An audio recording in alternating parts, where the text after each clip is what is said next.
Aloha, everyone. This is Mitchell Ornalis, osteopathic resident physician, and this is another video. This is journal number 6. This is the video after completing 6 weeks of residency now. So again, if you're new to the channel, indigenous minded, please like, subscribe, share, get the notifications. And right now we got these weekly videos. Just got done working out, just got back from the gym and went grocery shopping. And so let's get into it. So last week, like I was mentioning, getting towards the end of this introductory block for my residency, we'll just kind of look at the schedule. So Monday I had also training all day with my colleagues and that's I forgot what it was last time too, but advanced life-sustaining obstetrics or something like that. It's basically advanced obstetrics for family medicine physicians and other people, but it's put on through the American AAFP, American Family Physicians. And so we had that all day. It was a lot of different stations learning about how to deliver different babies in different situations, like shoulder dystocia, breech deliveries, postpartum bleeding, and we had cases, and so we had training we had to do beforehand, and then this was like the live portion. We're in different groups and we had to run certain codes, cardiac emergencies as well, and it was a great day. I feel like I learned a lot about obstetrics that day. Definitely great training to have before going into OB or OB rotations. Makes you really realize how intense obstetrics can be, and it's something I am considering, as you know, I'm planning to be a rural family physician. Having like good obstetrics background, even a fellowship, is something that I'm considering in the future, but it's definitely a big part of your practice if that's what you choose to do. And a lot of times with that fellowship, I would have C-section training, and I would try to be C-section certified in whatever practice I was in or area I was in. So we had that. That was a great day. There was an event at my apartment to like meet and greet different people. The apartment I'm staying at has like a lot of events that they put on, which is cool, but I went to the gym right after. This week, in the last few weeks, it's been really important for me to hit the gym, and I was going like right after work just to make sure I got it in before I went home so I didn't get too tired. So I ended up missing it. Just put my 2 miles in and the workouts I've been putting in. But this whole week was like OBGYN. So Tuesday we had a skills workshop in the morning with one of our other docs, and we're working on like perineal laceration repairs. We had like a cow's tongue, and we're kind of like visualizing the different planes on how to like suture. And we practiced that using like a 3/0 Vicryl. That's like the main, it's kind of a big needle. And I'm left-handed, so it was important for me to practice working on our knots. And I think the big thing is just getting us kind of familiar with it. So when we're on OB and we get put in situations where we might have a chance to repair some lacs, it's, you know, we have some, a little experience now, so we're not just completely blinded. I was going to get my VA. So for Veteran Affairs, we do a rotation like dermatology. Part of our time is there, and I have to get like a badge, a PIV badge, and I was slotted to go on Tuesday. I was going to go and miss didactics a little bit, but the printer wasn't working, and luckily they reached out to me and told me before I went all the way over there. It would have ended up wasting my time, so that would have been sad. So I didn't end up doing that, but we had didactics, and we had another case. Yeah, didactics was good. What do we have specifically? I'm trying to think of. Actually, pull up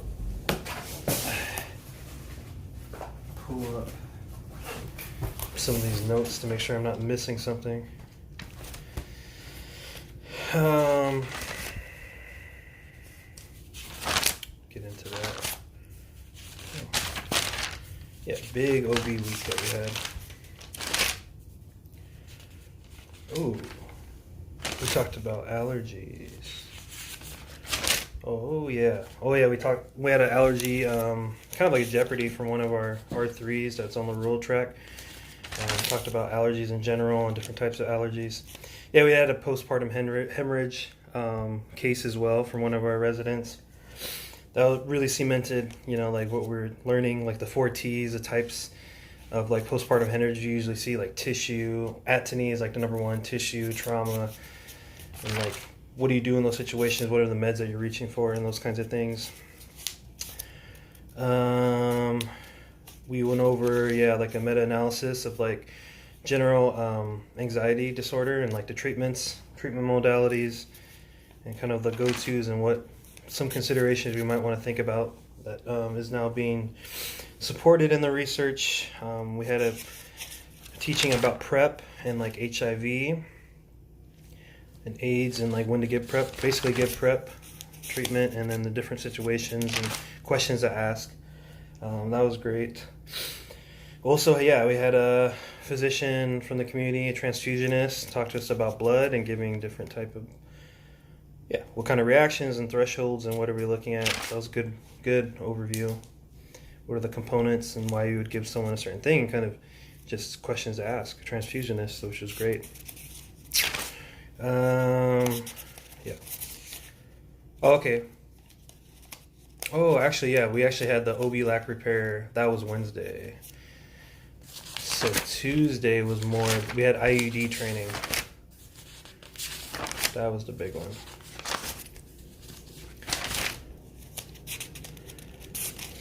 Okay. How to measure the cervix. I think I'm getting those mixed up, but that's okay.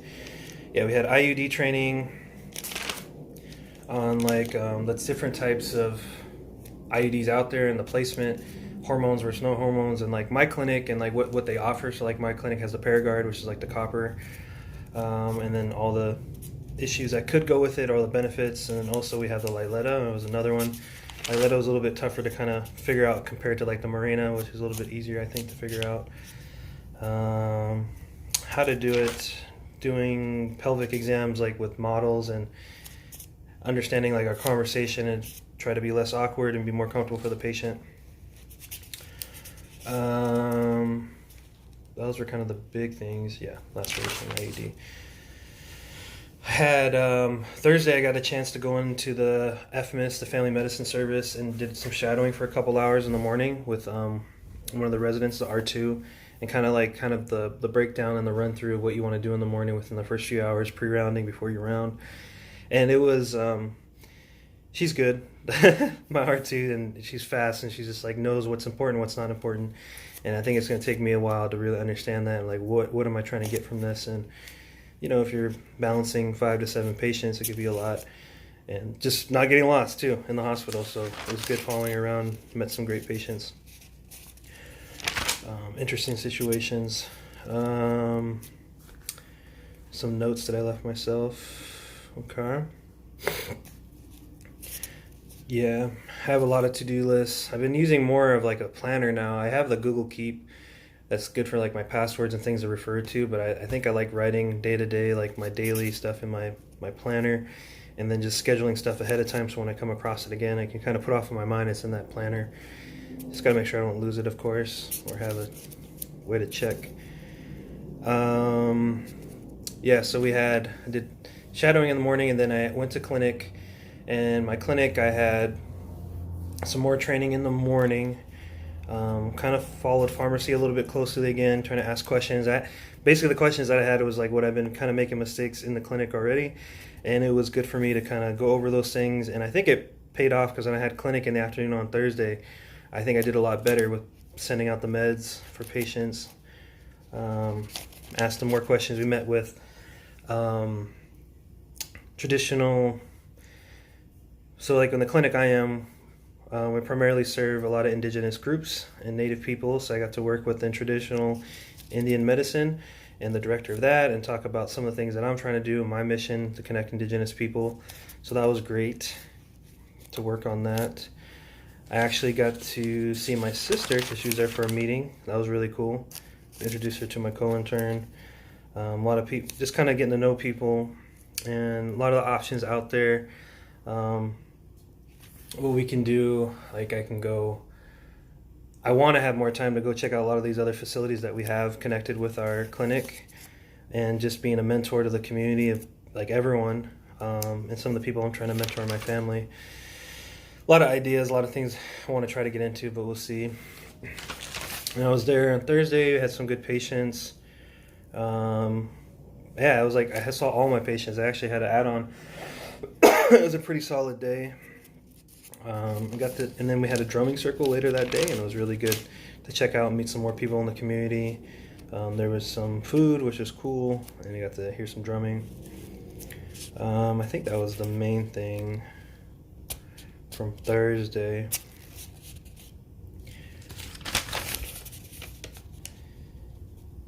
Yeah, behavioral health. We talked about behavioral health and what they're doing, what they're trying to do, what some of the changes coming.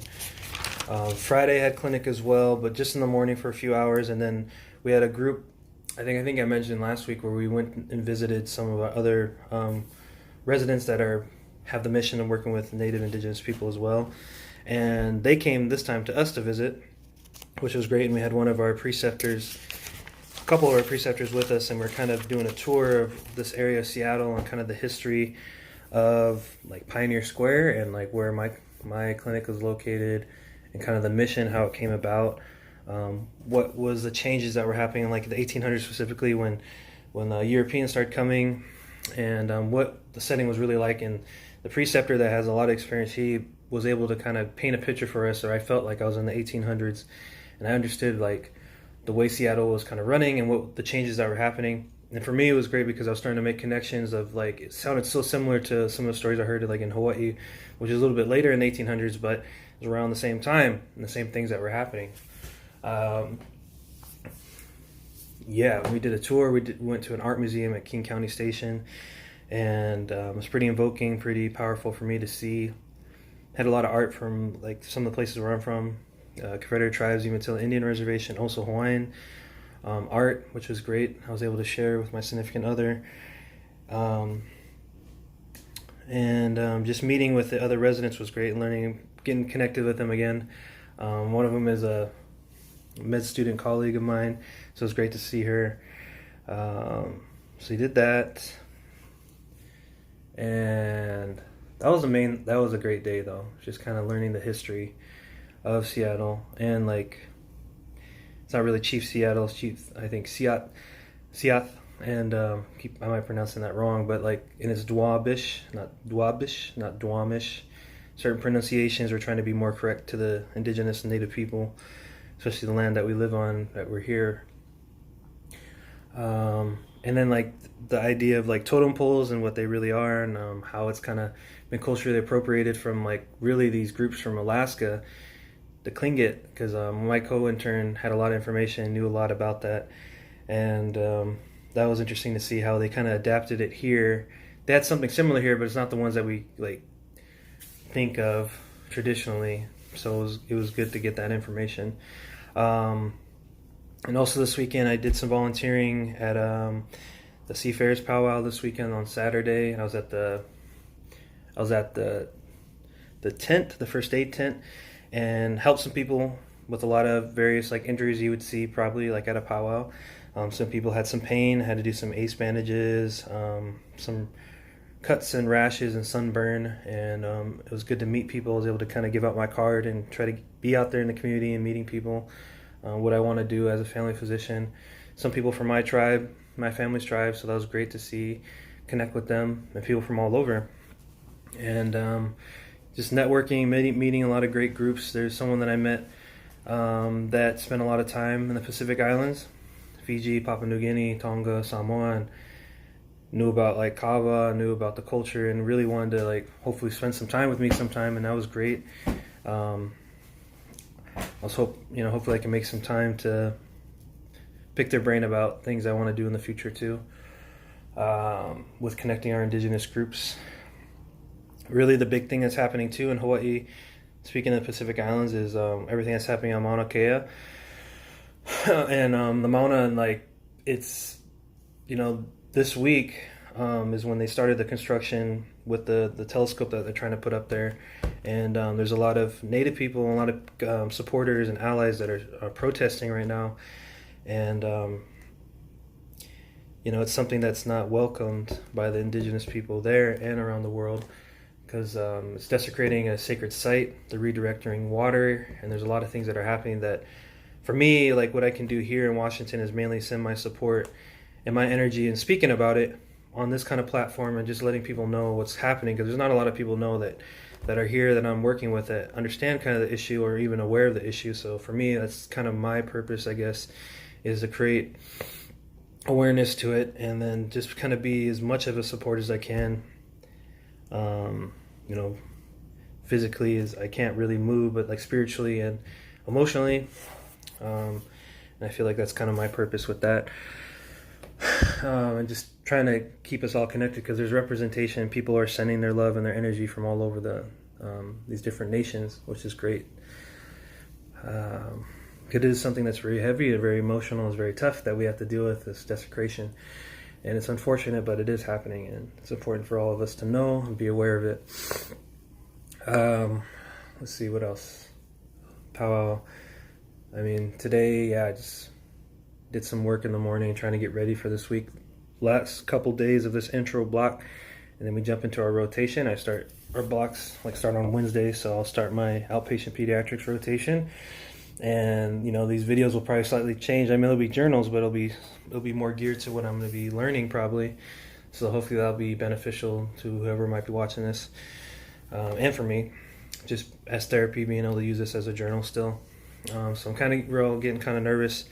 The other thing I'm coordinating as being on this kind of block as an intern. We have a intern support group, and I'm working on coordinating a time for us all to meet.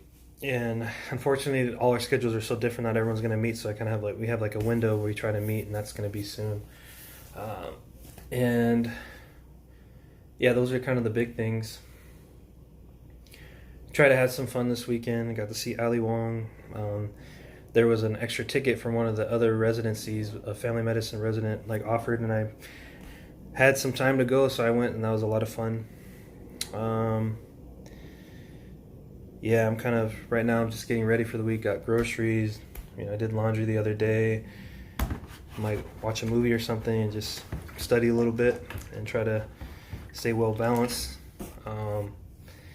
Kind of glad I do these videos after I work out, because that's usually when I get some more energy and have a little bit more to offer, I think. But just trying to give a good overview of everything that happened this week. But yeah, that's pretty much it. And next week, yeah, like I said, we're wrapping up this intro block and starting peds. And all right, thank you everyone for listening, watching. I appreciate it. Please keep it mission minded, keep it indigenous minded. Mahalo.